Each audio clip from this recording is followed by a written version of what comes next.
Okay, so now I want to make sure that you know how AP differs from subject tests and when to take them. Those are the tests that should be taken in the spring. For the AP, you have to take it in the spring. That's the only time it's given. Early May, the AP is given in like 28 different possible subjects. You've got a choice. There's a 2-week block, and mornings or afternoons, and for some kids both in a single day, there's a 3-hour advanced placement test.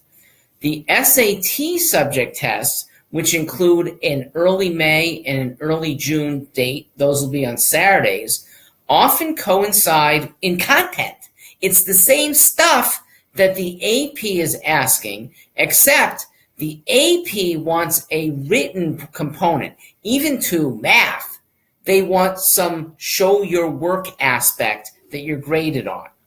And certainly for English literature, the AP wants a long essay that's like 60% of the content, whereas the SAT subject tests are all multiple choice. There's no essay. But the kind of stuff you need to study is about the same for one test as the other. Therefore, I like when our students take AP and SAT in the same subjects in the same month. So for almost all of my students, I recommend May and June, and you do those twice also. If you're taking a subject test in May, you plan to take it again in June. If you happen to get the scores back before the June test came through, or before the June test is even offered, if it's within 4 weeks, you might get your scores back early enough. And if they're so good in May that you don't have to go further, great, you're done. You don't have to show up for the June test. Same, by the way, with SAT 1. If you are taking it once, you should be taking it 1 month or 2 months later.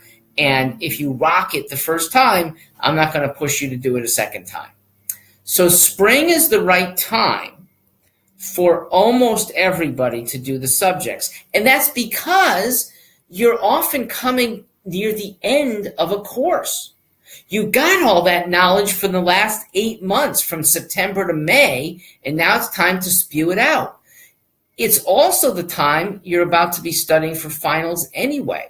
So the work that a kid has to do for the subject test is relatively light, and it tends to coincide with studying for getting a good grade at the same time. What grades are you encouraged to take the subject tests? I think you should do it every year of high school. There are kids who took a biology course as freshmen, and they'll never take biology again. They should take it in May of their freshman year. Lots of kids in the sophomore year are taking chemistry and maybe a decent enough level math that they can do well on the math level 1. They should do it sophomore year. If they also happen to be taking English Lit or are just good at English Lit, they could do that in the sophomore year. Maybe they're good at U.S. history or world history. They could do that in the sophomore year. You can take 3 subject tests in a single date. I only encourage you to study, though, for 2 of them, meaning if you're taking a third, it should be one of those where you're just so naturally good at a subject that you don't have to do a lot of study.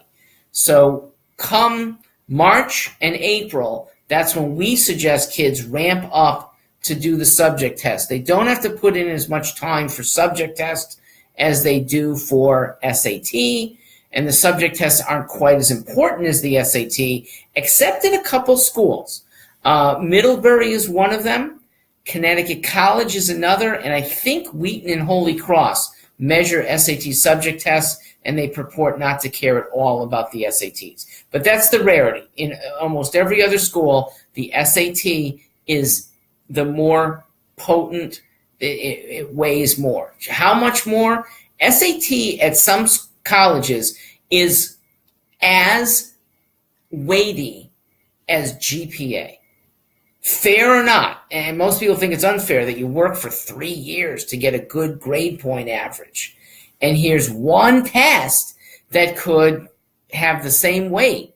And it's really a shame if that one test isn't very good, because now it drags you down.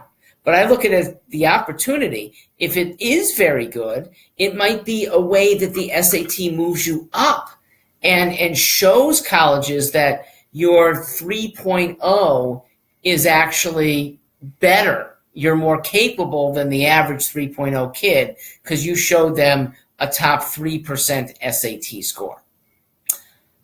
All right, so to conclude on subject tests and APs, please expect the spring to be doing 2, maybe 3 subject tests in every year that your kids, I've got 1 sophomore on the line now, I've got 3 juniors, you should all be thinking May and June for subject tests. If you want to try subject tests before then, in December or even November, you can.